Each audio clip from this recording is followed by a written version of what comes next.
nakakalas daw kasi siya pag hindi sa bag. Sir,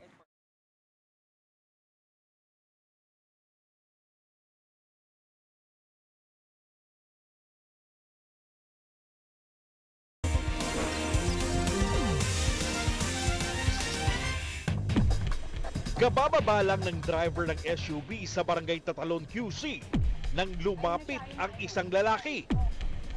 Bumunot siya ng baril at saka pinaputukan ang bumabang driver na isa palang pulis. Ano kaya ang motibo sa krimen? Ang Aksyong Balita, umpisa na! Ilocos Norte Congresswoman Imelda Marcos inatulang guilty sa 7 bilang ng kasong graft. Dating unang ginang, posibleng makulong ng higit 40 taon. Senador Gringo Onasan tinanggap na ang alok ng Pangulo na maging kalihim ng Department of Information and Communications Technology. Matapos malinis ang Boracay, Pangulong Duterte sunod naman daw tututukan ang problema ng droga sa isla. Phil-Am teenager, isa sa 12 nasawi sa mass shooting sa Southern California. At binatilyo sa China, nakagawa ng world record matapos masolve ng sabay-sabay ang 3 Rubik's Cube gamit ang mga kamay, pati ang mga paa.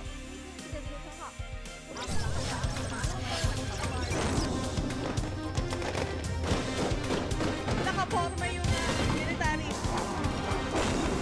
When we know that it's not getting out of hand. You elected me as president, you must have trusted me. Nagkasagupa ang mga pulis at ang 2 sospek. Walang habas na umatras. Ito ang iniwan niyang pinsala. Nakakaloka. The COMELEC has ruled and we would like to abide by the rules of the COMELEC that there will be no notes allowed. Live mula sa himpilan ng News 5, magbabalita ang hepe, Lucy Cruz Valdez. Simula na ang aksyon. Magandang gabi. Guilty ang naging hatol ng Sandigan Bayan kay Ilocos Norte Congressman Imelda Marcos para sa 7 bilang ng kasong graft. Ayon sa Korte, pinagbabawal sa mga miyembro ng gabinete ang pagkakaroon ng interes sa mga private foundations na may hawak ng daan-daang milyong dolyar. Umaaksyon si Del de Vera. Matapos ang halos 27 taon, ibinaba na kanina ng Sandigan Bayan ang desisyon nito sa 10 kaso ng graft laban kay Ilocos Norte Congresswoman Imelda Marcos. Guilty ang hatol sa dating unang ginang sa 7 counts ng graft na isinampa noon pang 1991. Kaugnay ito sa naging partisipasyon niya sa pagpapatakbo ng mga foundation sa Switzerland habang nasa gobyerno. Ayon sa Anti-Graft Court, si Marcos ang nag-organisa at nagtalaga ng mga tao sa mga foundation habang siya ang Minister of Human Settlement, Metro Manila Governor at miyembro ng interim batasang pambansa mula 1976 hanggang 1986. Itinuturing itong conflict of interest at ipinagbabawal sa batas ng Pilipinas. Ginamit din daw ni Marcos ang mga foundation para ilipat ang nasa $200 million na assets sa mga Swiss bank account at kumita mula sa mga interest nito. Nagkaroon ho siya ng financial interest dito sa mga Swiss foundations na to. Kino-close yung isang foundation, ita-transfer dun sa isang foundation, and then they close it again, transfer sa isang foundation. So, na-trace po yung flow ng pera. Nahaharap si Marcos sa hindi bababa sa 40 taong pagkakakulong mula sa 7 kaso ng graft. Pagbabawalan na rin humawak ng kahit anong posisyon sa gobyerno ang dating unang ginang na tumatakbo ngayong gobernadora ng Ilocos Norte. Inihahanda na ang arrest warrant laban kay Marcos. Pero ayon sa prosekusyon, maaari pang umapila sa korte ang dating unang ginang. At habang nakapila, maaari siya magpiyansa at tumakbo sa eleksyon hanggat hindi pa final ang hatol sa kanya. May remedies pa naman po si First Lady. So if she will avail of those remedies, pwede pa rin siya makatakbo. Pwede niyang iakyat sa Supreme Court kung may nakita siyang grave abuse of discretion doon sa desisyon ng Sandigan Bayan. So hindi pa ho siya final and executory. Napawalang sala naman si Marcos sa 3 pang kaso ng graft na may kinalaman sa mga local foundation. Kulang daw ang ebidensya na magpapatunay na may kinalaman siya sa mga ito. Tumanggi munang magkomento sa isyu ang anak ng dating unang ginang na si Ilocos Norte Governor Amy Marcos. Umaaksyon, Dale de Vera, News 5. Maghahain naman daw ng motion for reconsideration ang kampo ni Congresswoman Imelda Marcos. Natanggap na rin nila ang desisyon ng Sandigan Bayan 5th Division at pinag-aaralan ito ng kanilang abogado. Ginagalang naman daw ng palasyo ang hatol kay Marcos. Patunay raw ito na walang pinapaboran ang hustisya sa bansa. Ayon naman sa Commission on Human Rights, malaking tagumpay ito para sa mga biktima ng human rights violations noong martial law. Pero duda ang buklura ng manggagawang Pilipinong posibleng mapardon lamang ang dating unang ginang lalo't malapit ang kanilang pamilya kay Pangulong Duterte. Isa na namang pulis ang tinambangan sa Quezon City. Ang biktima nakatalaga sa unit na nag-iimbestiga sa mga pasaway na kabaro nila. Umaaksyon si Aksyon. Kabababa lang ng SUV ni Superintendent Edgardo Carriazo nung lapitan siya ng lalaking nakasombrero sa Caliraya Street, Barangay Tatalon, Quezon City kagabi. Bumunot ng baril sa bagang lalaki at sunod-sunod na pinaputukan si Carriazo saka siya nagtatakbong paalis. Hahabol pa sana ang isang testigo pero pinaputukan din siya ng sospek. Kritikal ang kondisyon ngayon ni Carriazo matapos tamaan ng bala sa dibdib at sa tenga na tumagos sa pisngi. Nakadestino sa PNP Internal Affairs Service sa Camp Crame si Colonel Carriazo, ang kanilang tanggapan na nag-iimbestiga sa mga pasaway na pulis. Pero bago ito, nakatalaga siya sa Northern Police District. Iniimbestigahan na ang motibo sa pananambang. Nito lang Miyerkules, isang pulis na may kaso sa droga ang pinagbabaril din sa Viluna. Pinag-aaralan ngayon kung konektado ang dalawang insidente ng pamamaril. Initially, ang sabi nila, may history ng involvement sa illegal droga itong mga pulis na to. Pero yung isa, yung superintendent, yung sinasabi. But that is still being confirmed. Umaaksyon, Aksyon, News 5. Nasawi ang isang dalagita matapos masagasaan ng tren ng Philippine National Railway sa Laguna. Tumawid daw sa riles ang 17 anyos na si Sofia July Postanes at hindi napansin ang paparating na tren. Ayon sa mga residente, sinigawan nila ang dalagita para balaan tungkol sa parating na tren pero tila wala itong naririnig. Kaya't hinala nila naka-headset si Postanes. Paalala ng mga otoridad maging alerto sa pagtawid para umiwas sa disgrasya. Sunod na raw na harapin ng Pangulo ang problema sa droga sa Boracay. Kasabay nito, inalmahan niya ang pagdadawit sa gobyerno sa pagkamatay ng abogado ng tinaguriang Sagay 9. Umaaksyon si Maricel Halili.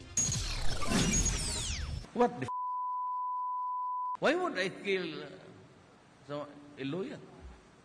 Napaka small time ganyan naman. Why would I assassinate him? For what? Ito ang banat ni Pangulong Rodrigo Duterte sa mga kritikong nagpaparatang na may kinalaman ang administrasyon sa pagkamatay ng human rights lawyer at aktivistang si Benjamin Ramos. Isa si Ramos sa mga abogado na mga magsasakang pinatay sa Sagay Negros Occidental. Illegal daw na inukupa ng mga nasawing magsasaka ang Asyenda Nene at nire-recruit umano sila ng NPA. Ang Pangulo may babala sa mga komunista. Itong mga komunista, yung okupasyon ninyo, you cannot do it parang gangster. That you occupy and threaten. My orders to the police and the military, evict them. Evict them out physically and if they choose to fight, kill them. Sinabi ito ng Pangulo matapos ipamahagi ang Certificate of Land Ownership Award sa Ati Tribe at iba pang indigenous people sa Boracay. When the prohibition period is over, maybe your children can sell it. And it would be million. So may mga ate dito na yayaman balang araw. Para mapanatili ang kaayusan sa Boracay, titiyakin daw niyang walang kasinong papasok dito. Pero hindi na raw kailangan ng executive order para ipatupad ito. Nasa 197 na establishmento o higit 8,300 kwarto na ang binuksan para sa mga turista dito sa Boracay. Ito yung mga hotel at villas na nakapasa sa standard at pagsusuri ng Boracay Interagency Task Force. Sa kabila ng rehabilitasyon, may malaking problema pa rin daw sa isla ayon sa Pangulo. Kasi yung Boracay na yan, sa taas ng Boracay yung sa beach. Kasi isang puso maraming droga yan. Aabutan ko talaga kayo. Nilinis ko yung beach. Lilinisin ko talaga kayo. Aabutan ko kayo. Bago umalis sa Boracay ang Pangulo, nagpahapyaw siyang mukhang hindi pa permanente si Secretary Salvador Panelo bilang presidential spokesperson. Naghahanap pa raw kasi ang Pangulo ng tagapagsalita na sana raw ay mula sa media. Umaaksyon, Maricel Halili, News 5. Tinanggap na ni Senador Gringo Onasan ang alok ng Pangulo na maging kalihim siya ng Department of Information and Communications Technology. Pumayag daw ang senador na maging bahagi ng gabinete para tulungan ng administrasyon na mapabuti ang bansa at mga Pilipino. Kinatuwa ng Malacanang ang desisyon ni Onasan. Mananatili munang senador si Onasan hanggat hindi siya nakukumpirma ng Commission on Appointments. Ang papalitan naman ni Onasan na si DICT Acting Secretary Eliseo Rio, umaasang mabibigyan pa ng dagdag na panahon sa pwesto. Gusto raw kasi niyang matapos ang proseso ng pagpili sa ikatlong telco player. Susunod, umano'y rice smuggler na si Davidson Bangayan, pinakakasuhan na. Filipino-American teenager kasama sa 12 nasawi sa pamamaril sa California. At pambato ng Pilipinas first runner-up sa Miss International 2018. Ang detalye abangan sa pagbabalik na aksyon.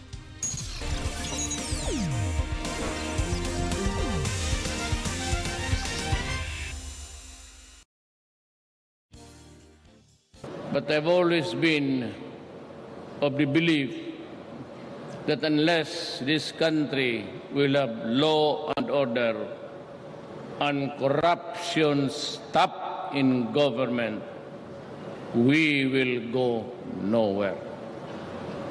Mark my word and remember me when I'm gone. So that I'd like to encourage, urge, and move businessmen, especially foreigners, and locals, that if there's anything that bothers you in the course of your business, in your application to do business, or in the running of your business, and you run into something like attempts or demands amounting to corruption, everybody is put on notice that you can have an audience with me in my office by the Pasig River. I'm giving you a 24 hours audience should the case may be. Sabihin lang ninyo na may isang kayo, you can approach any senator, congressman, any public official or your friend, and all you have to do is to call somebody and it's available. I am sure the number is simply 8888 on TV. Give his name, the person trying to extort or ask money from you, or even little favors. It is not allowed by law. It is not mine. I am here just to enforce it, because I said, unless we stop corruption, the Philippines would be just like a flotsam going by the tide of the sea, to and fro. But if you have something against anybody in government, anybody at all, go to me, I will contact you, and I will call the person you are complaining against. And the three of us will talk. And I assure you that if it is indeed something which amounts to corruption or graft, I'll give you the privilege of slapping that person a dozen times in front of me.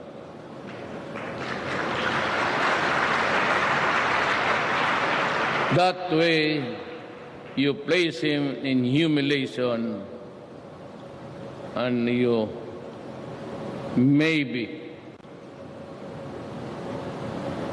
shed of his dignity. And those are the right remedies for an idiot who is not needed in the government. Humiliation and maybe a loss of face is more than just the money. It is the worst way of losing whatever is left of you in this planet.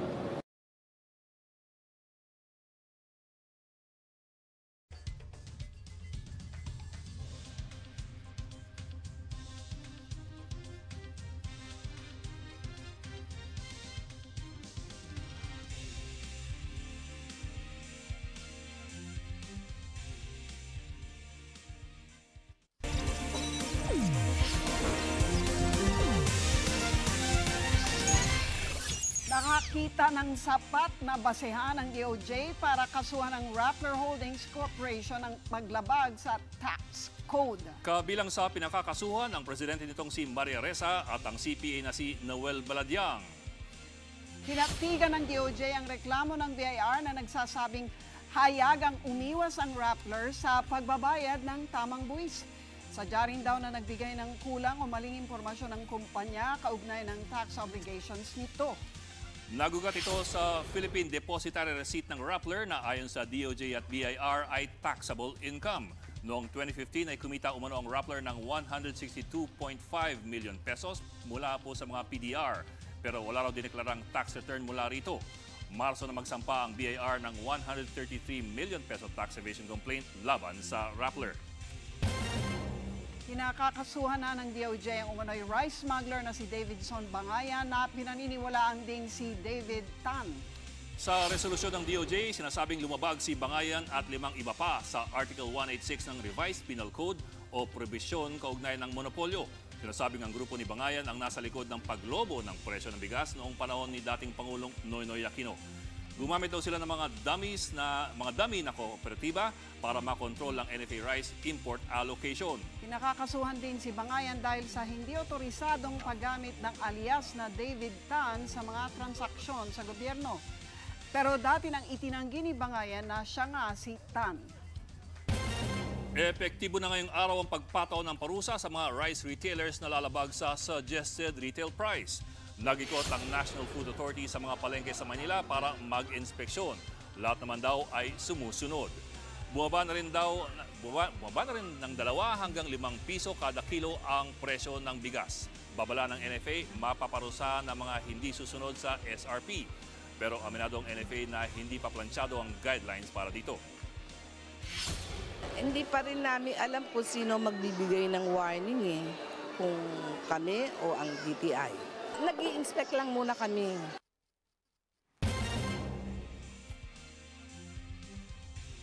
Isang Filipino-American ang kasamang nasawi sa pamamaril sa Southern California. Nagpaabot ng pakikiramay ang DFA sa mga kaanak ng 18 anyos sa si Alaina Punzalan Housley. Kasama ng dalaga ang mga kaibigan na nagpunta sa bar noong Miyerkules ng gabi nang biglang mamaril ang isang US Marine veteran. 12 ang napatay ng suspect na nagbaril din sa sarili. Patuloy pang iniimbestigahan ang motibo ng gunman. Binansaga namang Rubik's Cube maestro ang isang Chinese na binatilyo. Hindi lamang kasi isa kundi 3 bagong Guinness World Records ang kanyang nagawa. Sabay-sabay na nabuo ng 13 anyos sa si Ke Jianyu ang 3 Rubik's Cubes, tig-isa sa kanan at kaliwang kamay at isa naman sa kanyang paa. Natapos niya yan sa loob lamang ng 1.5 minuto. Sunod niya tinapos ang 3 Rubik's Cube habang nagja-juggle na inabot ng 6 minutes. Tagumpay din siyang nakabuo ng 1 Rubik's Cube habang nakatiwarik sa loob ng 15 minutos.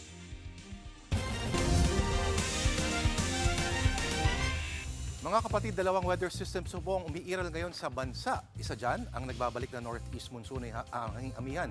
Apektado nito ang extreme northern Luzon at iba pang lugar sa hilagang Luzon, mga kapatid. Umiiral din po yung easterlies na nagdudulot po ng mainit at bahagyang maalinsangang panahon. Hagi po nito ang southern Luzon, Visayas at Mindanao at magdudulot yan ng maulap-ulap at may kalat-kalat na pag-ulan dito po sa Eastern Visayas at sa may Caraga. Good weather naman po inaasahan natin sa Metro Manila at sa nalalabing bahagi po ng bansa ngayong weekend. Pero maiba tayo mga kapatid, sa araw na to, November 9, taong 1912, isinilang sa Lemery, Batangas, si tinuturing na pinakatanyag at pinakamaimpluwensyang historiador ng huling siglo, si Teodoro Agoncillo, na sa kanyang mga akda, lalo na sa aklat tungkol kay Bonifacio at ang katipunan na Revolt of the Masses, nakilala si Agoncillo sa kanyang makabayang paglalahad ng kasaysayan. At dahil sa kanyang ambag sa pag-aaral ng kasaysayan ay tinanghal siyang national scientist taong 1985. At bago naging sikat na historiador, si Agoncillo ay nagtrabaho sa Institute of National Language. At ayon sa historical calendar ng Official Gazette sa araw na to, taong 1937, ay nirekomenda ng Institute of National Language ang Tagalog ay gawing basihan ng pagbuo ng pambansang wika.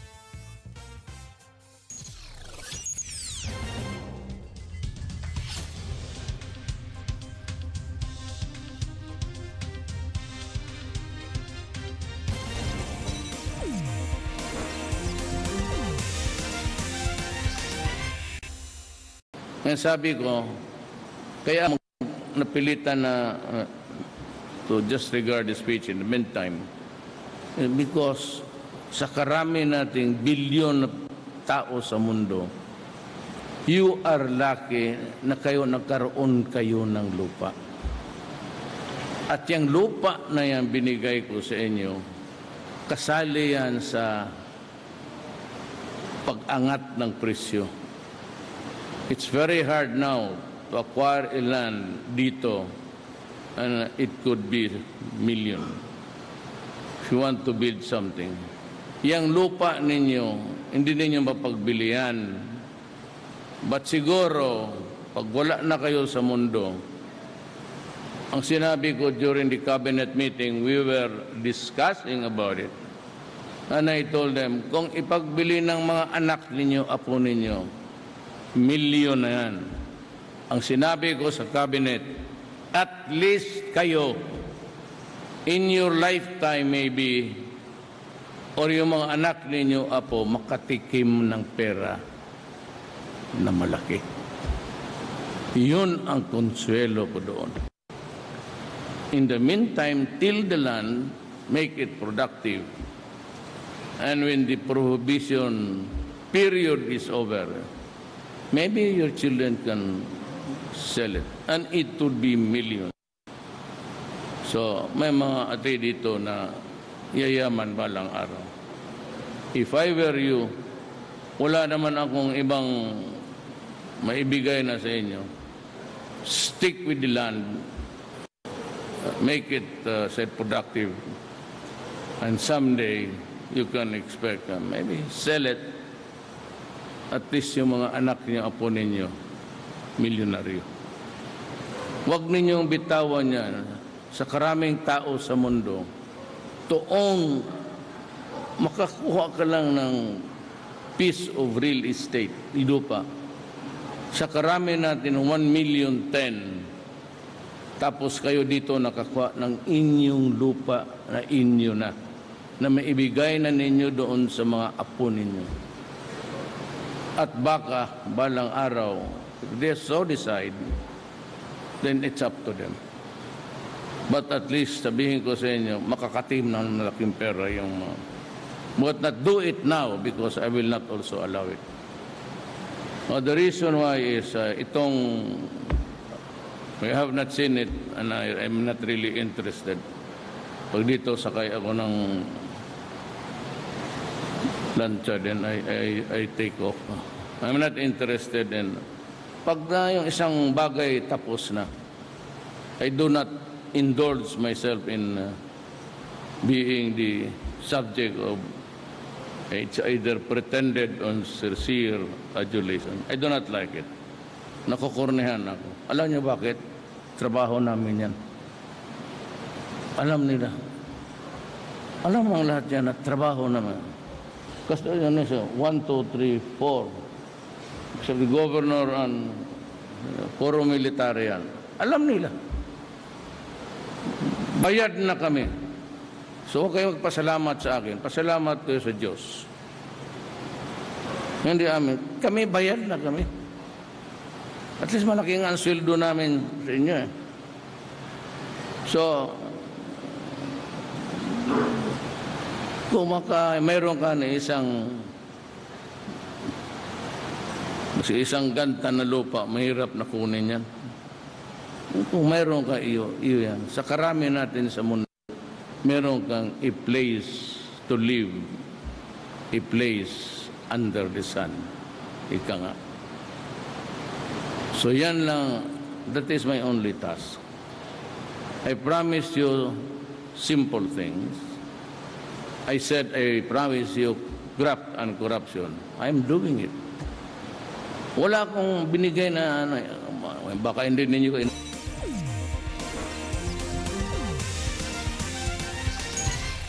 Daang miyembro ng hugpong ng pagbabago ang nanumpa sa Quezon City. Pinangunahan ito ni Davao City Mayor Sara Duterte na chairperson ng partido.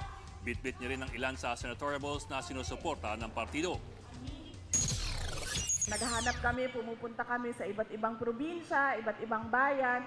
Naghahanap ng mga kaibigan na pwedeng tumulong, na magtulak at magkampanya ng mga senators na alam namin tutulong sila sa nalalabing 3 taon sa termino ni President Duterte.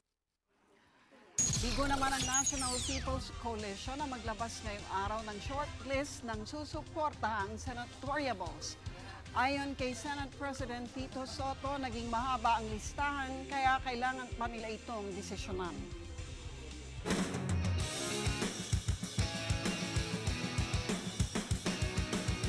Sa Sports Center sa Aksyon, malalaman na mamaya kung sino sa Phoenix Fuel Masters at Meralco Bulls ang huling papasok sa semifinals ng PBA Governors Cup. Haharapin ang mananalo sa rubber match mamaya ang Alaska Aces sa Best of 5 semi-series. Napwersa ni Meralco ang do-or-die game matapos talunin ang twice-to-beat na Phoenix 90-74 noong Miyerkules. Mapapanood ang laban ng Meralco at Phoenix live pagkatapos ng aksyon. Samantala sa Philippine Superliga All-Filipino Conference naman, nananatiling walang talo ang Photon Tornadoes at F2 Cargo Movers. Tinalo ka pa ng Photon ng Santa Lucia sa 4 sets. Ang F2 naman wagi sa straight sets kontra Coco Life. Kapwa may 3-0 record na ang Photon at ang F2. 5 Guinness World Records naman ang naitala ng Showtime basketball team na Harlem Globetrotters. Sa loob lang ng isang araw, nakuha ng unang babaeng Globetrotter na si Torch George ang record para sa most basketball under the leg tumbles in 1 minute. Sinungkit naman ni Zeus McLurkin ang record para sa most line-folded basketball dunks in 1 minute at most behind-the-back three-pointers in 1 minute. Si Bull Bullard naman na nakakuha ng record para sa farthest back somersault basketball shot title matapos mag-shoot mula sa layong 17.71 meters.